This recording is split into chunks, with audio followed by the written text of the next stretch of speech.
Assalamualaikum warahmatullahi wabarakatuh.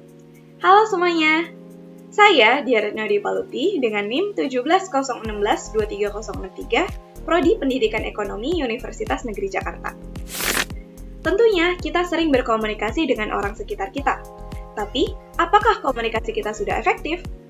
Tentunya komunikasi ini bukan sekedar berbicara saja, tetapi ada loh teori dalam komunikasi itu sendiri. Salah satunya adalah teori berpusat pada pribadi atau person-centered menurut dari Carl Rogers.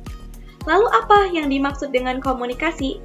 Komunikasi adalah bagaimana kita menyampaikan ide kita, pikiran kita, dan juga perasaan kita kepada orang lain agar terciptanya perasaan saling mengerti. Tentunya hal ini penting dalam kehidupan sehari-hari, terutama dalam pendidikan. Karena dari adanya komunikasi yang baik, bisa tercipta hubungan yang baik dengan siswa dan juga guru, akhirnya menciptakan suasana kelas yang nyaman untuk pembelajaran. Lalu apa fungsinya teori ini? Tentunya bisa sebagai peta jalan atau akhirnya bisa mendorong kita bagaimana menganalisis proses komunikasi yang ada dan juga memprediksi dan juga memahami perilaku komunikasi dalam kelas tersebut. Dalam teori berpusat pada pribadi atau person-centered menurut Carl Rogers, komunikasi antar pribadi ini dimulai dari adanya interaksi simbolik. Tidak otomatis ada, tetapi bagaimana kita membentuk bersama melalui kata dan juga isyarat. Awalnya karena adanya ketidakjelasan atau uncertainty reduction theory, yang mana menjelaskan dorongan kita untuk mengurangi ketidakpastian tersebut dengan 3 cara, yaitu yang pertama secara pasif, bagaimana kita melihat terlebih dahulu, menganalisis terlebih dahulu lingkungan yang ada.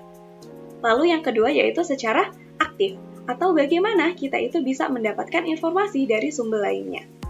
Lalu, yang ketiga yaitu adanya interaktif, bagaimana kita mengonfirmasi secara langsung atau bertanya secara langsung dan juga saling berbagi diri.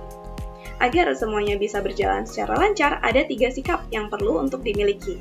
Yang pertama yaitu empati, penerimaan tanpa syarat, dan juga keaslian.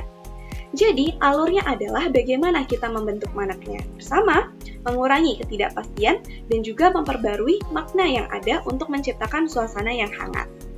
Lalu bagaimana tips agar kita bisa memiliki komunikasi yang efektif?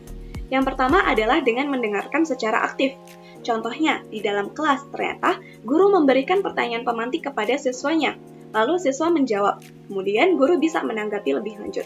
Contohnya dalam kelas, anak-anak, apa sih yang dimaksud dengan inflasi? Lalu siswa ada yang menjawab, kenaikan harga.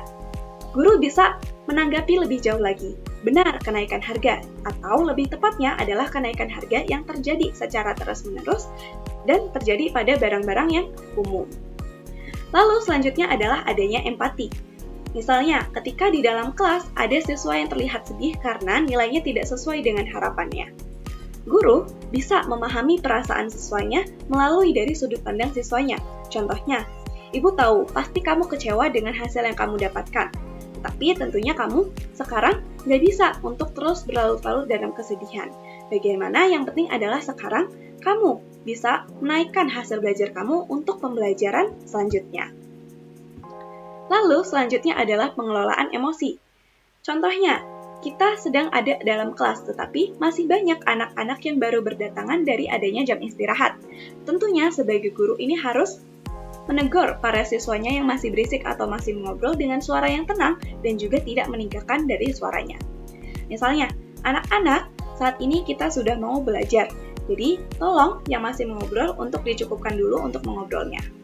Kita belajar bahwa komunikasi bukan hanya sekedar bagaimana berbicara, tetapi bagaimana kita mendengarkan, memahami, dan juga menjaga perasaan orang lain. Sebagai calon guru, tentunya hal kecil seperti ini juga menjadi kunci agar bisa menciptakan pembelajaran yang hangat dan juga penuh makna. Komunikasi antar pribadi yang efektif di dalam kelas akan menjadikan sikap nyaman atau suasana aman melalui empati, penerimaan tanpa syarat, dan juga keaslian. Akhirnya, siswa menjadi berani dan juga terbuka kepada gurunya.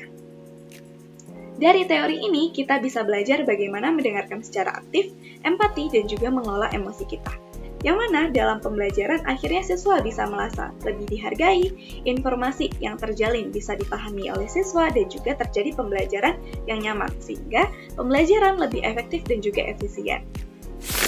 Itulah tadi tips komunikasi antar pribadi yang bisa kita praktikkan di dalam kelas. Kurang lebihnya mohon maaf. Wassalamualaikum warahmatullahi wabarakatuh.